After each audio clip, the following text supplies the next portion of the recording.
So I did my project on allowance money and the way people at BHS manage their money. I figured that since Brookline is such a high-income area, the students would also be pretty financially responsible. Of the 30 people who filled out my survey, 83% of them received an allowance from their parents, which is noticeably larger than the national average of 61%. There was a pretty even split in the number of students who work and students who don't work. This is where it starts to get a little interesting because 70% of students save at least 60% of the money they receive. Saving money is certainly a good habit to start early, but saving money as a teenager is a lot different than saving money as an adult. Adults have significantly more expenses than teenagers, so it becomes harder to save money when you start paying bills. That being said, the majority of students have already developed good money managing habits. This was a question I kind of left intentionally vague because I wanted to know if students thought they used their money in a responsible way. That was not the case. 80% of students thought most of their purchases were not necessities.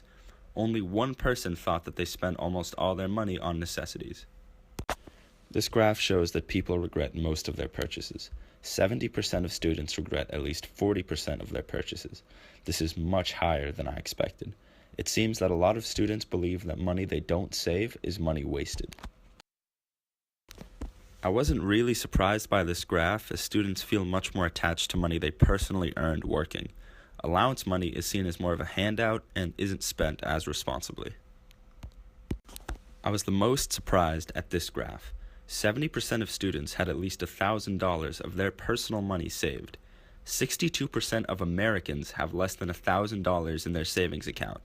The average student at BHS has more money saved up than the average adult in the United States. And only 3 people said they had less than $100 saved, and one of them was me. This graph was a little less surprising given that the average household income in Brookline is $155,000. What was a little shocking is that students know pretty much how much money their parents make. I left the 2 I don't know options because I figured more students would be unsure, but only 2 students used that option. It seems that growing up in a well-off area such as Brookline creates good money managing habits. To discuss this, I talked to someone who hates spending money, Shahar Hartman. Alright, can you say your name? Shahar Hartman. What grade are you in? I'm a senior at Brookline High School. Do you think you're good at managing money? I believe so. Why? Why do you think that? Because whenever I work for money, I end up putting that money in the bank. Do you think your parents are good at managing money? Yes. Why do you think that?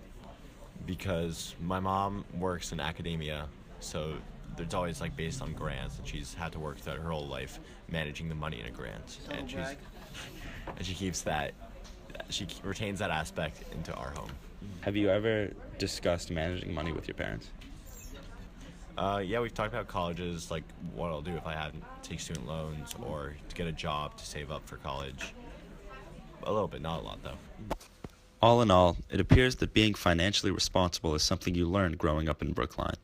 People don't really discuss finances with their parents, but they still understand the importance of saving money.